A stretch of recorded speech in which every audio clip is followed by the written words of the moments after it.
And my challenge today to Simon Case, the Cabinet Secretary of this country, what are you going to do about it?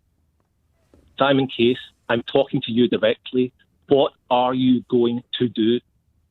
Your responsibility is to the government of the day and the public, not to your political masters.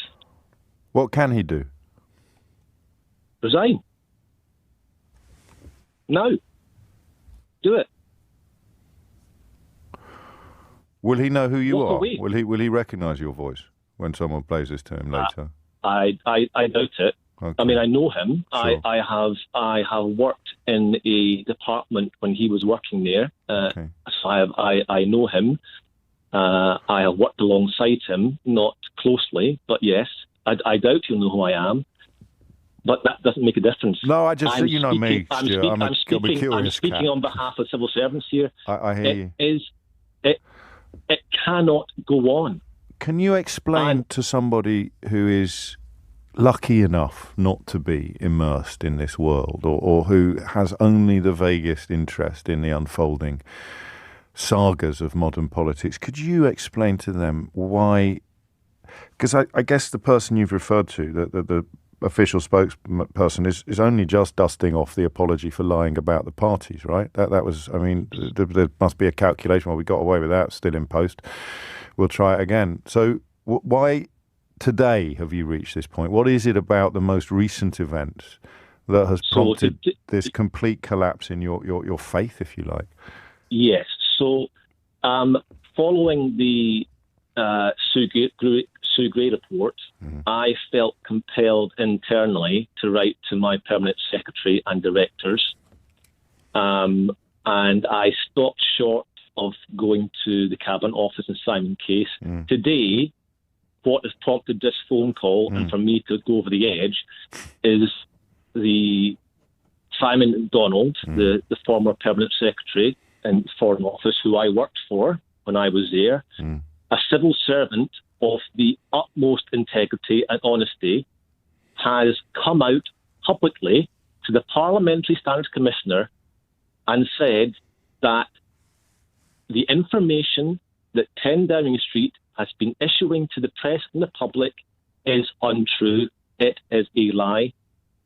Now, to see the Justice Secretary this morning, following this letter, Dominic Raab, saying that's not something I recognise or words to the effect, is absolutely extraordinary. I mean, this is extraordinary. Because you have a serving cabinet minister is trying to undermine the integrity of a long-standing senior civil servant who's come out and put his head above the parapet. You know, that is a big deal. Yes. Why is Dominic Raab doing it?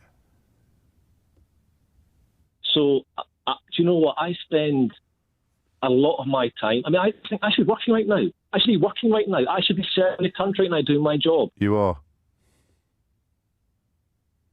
I spend a lot of my time thinking about what can possibly motivate members of the current cabinet to stay in their roles and trot out the lies day in, day out that are handed to them. And it's beyond me. The only rational reasoning I can come to is that they've tied themselves to the Prime Minister for so long that they know in their heart of hearts that their careers are over. That after the Prime Minister's career is finished, theirs is finished too as a cabinet minister. So, I don't. But even then, what? It's not that big a deal. It's becoming embarrassing. I mean, how day after day senior cabinet ministers can knowingly go onto the media and lie to the public, knowingly so. And the defence that you hear often from cabinet ministers that that's what I was told by Number 10 press office. Yeah. Don't listen to it. It's lies. I know how senior cabinet ministers prepare for major interviews, particularly on Sunday shows. The idea that Theresa Coffey or anyone else, Dominic Raab, in this current climate, will go on to a major political TV show or radio show without being briefed at the most senior levels at number 10, sure. where the political side, the civil service side, is wrong. It's not a number 10 press officer briefing these people. They are being told and being directed by the most senior levels of number 10. And of course it worries me that if it's civil servants who are feeding this stuff to cabinet ministers, say, on the media, are they being told to tell lies?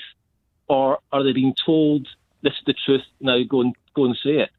Either way, it's dangerous because, come on, are you trying to tell me? No, I'm going to speak to number 10 press office now. I'm speaking number 10 press office. This is on your office, and you're listening to me right now.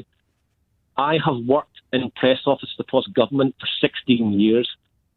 I have had the privilege of working with extremely capable people in number 10 press office for a number of years, people who I respect highly and who I consider friends. Look at yourselves today in the mirror.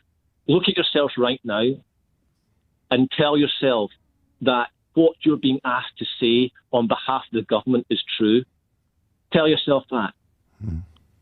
Okay? And after that, go onto your laptop or your computer and look at the Government Communications Service Priority and Ethics Guidance. What does it say? What does it say about honesty and integrity? You are better than this. You know you are. It has to stop today. And I'm speaking directly to number 10 press office now. Guys, come on. It's over. It is over. Stop it now. Get up from your desks. Walk away. No more. Simon Case, come out today. Make a public statement saying that you have lost all confidence in the political leadership of 10 Downing Street and you can no longer fulfil your role as Cabinet Secretary and Head of Civil Service. How can you? How can you today, after seeing Simon McDonald's letter, how can you possibly continue your role as Cabinet Secretary and Head of the Civil Service, knowing that the Prime Minister that you are working for is overseeing the most corrupt disintegration of our government institutions in modern history? And it is irrefutable now. It is irrefutable. And to the Cabinet, I mean, what do you say to the Cabinet? I don't know. You're lost already. You are lost. But now, have some self-respect. Have some self-respect. And today, say, enough is enough. And walk away. Because, James, I mean, I could talk about this all day. I won't bore you. I don't think there's much danger of that. I'll finish by saying, do not underestimate. Do not. And I'm speaking to the public now. People listening at home. Do not underestimate how dangerous this is. Yeah. Politicians will come onto the media, as they always do, and say people don't care about this stuff. Don't listen to them. They have to. I know you care. I know you care. I know you're tired of it. I know it goes. I know that at home all you hear day in, day out is the same old stuff. And politicians will say, "Oh, people don't want to hear about it." Yeah, people don't want to hear about it. They want it to stop. If it stops, they won't hear about it. So my message to the public is: care. Keep on caring. Keep on writing to your local MPs. Get on the phones today and tell them enough is enough, particularly those in Conservative constituencies. Tell them that enough's enough. Keep on caring. And do not, and I cannot underestimate this, and I stress this again, do not underestimate how dangerous a position this country is in when you have the most senior civil servant spokesperson in government lying day after day to the public and to journalists. That is a failed state.